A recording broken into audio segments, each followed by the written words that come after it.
Donc, comme vous pouvez le constater, je viens de finir la soudure, donc ça fait pas mal de fumée.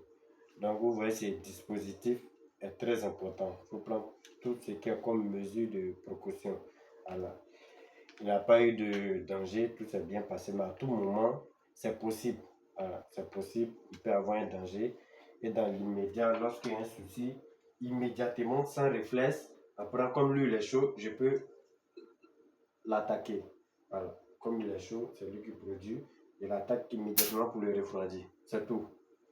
Et dans ce dispositif aussi, entre avant, c'est des diodes, c'est des composants. Il peut y avoir des soucis. Et une fois il y a des soucis aussi, il ne faudrait pas paniquer. Tu utilises ce dispositif pour éteindre carrément. Donc, c'est un peu ça. J'ai fini de réparer. Je vais monter ce convertisseur. Je vais monter ce convertisseur. Et après avoir fini de monter, je vais faire un test dessus si ça marche.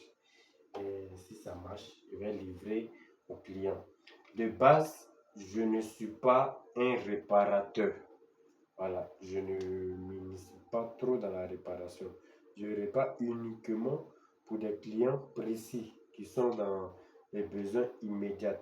Si n'a pas ça, je préfère envoyer à mes collègues qui font plus la réparation. Je maîtrise très bien la réparation, mais c'est juste dû à un problème de temps et l'objectif. Voilà. Mon objectif, je le fais pour me distraire, mais ce n'est pas mon objectif d'être un réparateur en plein temps. Je fais plus la commercialisation et l'installation des systèmes solaires. Comme vous pouvez le constater, ce dispositif qui est chez moi marche 24 heures sur 24 heures sur l'énergie solaire. Dans les différents marques. Alors, je ne vais pas citer les différents noms, mais ceux qui sont dans le domaine savent ça c'est quelle marque et puis le consommateur aussi. Et ça aussi c'est une autre marque. Donc il y a plusieurs marques que j'utilise. Quand une nouvelle marque arrive, je vais acheter un convertisseur, un de leurs dispositifs et je viens essayer à la maison sur mon système, voir comment ça répond. Voilà. Donc, c'est un peu ça, j'ai fini avec ce convertisseur. Je vais juste essayer de remonter à sa place. Un peu ça. J'ai pris, on ne peut pas finir de prendre totalement toutes les mesures de précaution, mais on fait l'essentiel, on fait le maximum. C'est très important. Et puis, n'ayez pas peur d'investir en matériel. N'ayez pas peur. C'est difficile, mais c'est ton business, c'est ton travail. C'est ce que tu fais pour te nourrir. C'est mieux d'avoir tout ce qui est comme de, outils de serrage. En tout cas, tout ce qui est comme outils de serrage, outils de protection, tout ce qui peut t'aider à aller plus vite. Alors, ça, c'est une visseuse, mais on n'est pas forcément obligé de l'utiliser. Alors, il y a des tournevis, il y a tout un jeu de tournevis ici, tout un lot de tournevis ici aussi, et je crois à 4 visseuses. À tout moment, ça a deux batteries, ça peut faire 24 heures sur 24 heures. Il va pas avoir des chantiers qui s'enchaînent, où il faut avoir d'autres techniciens sur d'autres chantiers, ils auront besoin aussi des visseuses, telles que les perceuses automatiques. À les perceuses automatiques, dès que tu précises l'endroit, lui, il suffit de les maintenir, il attaque comme il le faut. Il va, s'il faut percer à force, il va percer à force. S'il faut percer doucement, il va percer doucement, selon l'état du mur. Voilà, c'est un peu ça. C'est très important, ces différents outils.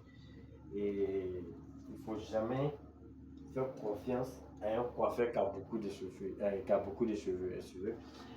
Un coiffeur qui a beaucoup de cheveux, il ne faut jamais lui faire confiance. Et la charité bien ordonnée commence par soi-même. Je suis carrément autonome à l'aide de l'énergie solaire. C'est notre propre dispositif qui est là. Ici, on est dans un quartier où il y a beaucoup de personnes qui ont décidé de faire l'énergie solaire. Ils sont sur l'énergie solaire grâce à ce système qui existe chez moi-même. Quand ils viennent regarder, ils voient ça tient, ça fait 24 heures sur 24 heures. Parfois, ils envoient leurs poissons, je garde pour eux dans le congélateur. Et puis, des trucs qui peuvent se gâter. Je garde pour eux, ce service est rendu. Ils sont contents. Mais souvent, on coupe le courant ici. Voilà. Moi, je ne suis pas sur la série, honnêtement. Je n'encourage pas les gens à laisser la série. Je peux pas, on ne peut pas les forcer. te parle, c'est la soleil. La soleil est très importante. C'est très important. Tu peux faire de l'énergie solaire pour réduire ta facture. Si tu veux aussi, tu peux faire de l'énergie solaire pour être 100% sur l'énergie solaire. Mais ça va être un peu coûteux pour vous, mais en même temps avantageux sur le côté financier. Voilà. On préfère, on a un souci. On préfère payer 10 000, 10 000, 10 000, 10 000 chaque mois durant 100 ans que de payer une fois 1 million pour, pour être autonome. Voilà. Dire 1 million pour être autonome, 10 000, 10 000, c'est des exemples. Voilà, c'est des exemples. Ici, en fait, le système solaire selon son besoin. Voilà, selon son besoin. Vous allez voir, les devis sont différents selon votre besoin. Mais il faut toujours faire un bon dimensionnement. On n'est pas obligé de faire l'énergie solaire aussi pour réduire sa facture. Lorsque vous nous appelez, on est aussi certifié dans ce domaine. On sait comment réduire votre facture. Voilà. Il y a des appareils qui consomment plus, il y a des appareils qui ne consomment pas. C'est écrit dessus, il y a les différents codes, les A++. Dans d'autres vidéos, je vais vous expliquer ces rôles. Les A++, ça veut dire quoi? Et n'ayez pas peur aussi d'acheter un appareil qui est coûteux, tel qu'un congélateur qui est coûteux mais qui consomme moins et qui glace vite. On préfère acheter moins cher, quand c'est un gros consommateur. Ça augmente ta facture d'électricité. Voilà. Donc, avec le temps, avec les autres vidéos, je vais expliquer comment réduire votre facture d'électricité. Voilà. Donc, je compte aussi sur votre soutien. Ce que moi, je veux au retour, c'est vraiment un maximum de partage et puis maximum de questions. Lorsqu'il y a des questions qui se répètent, ça veut dire c'est ce que plein se pose comme question, je vais étayer, je vais expliquer. Ma chérie, donner plus d'apport. Voilà. Merci, c'était votre voyant ingénieur en électricité industrielle. Bonne soirée à vous.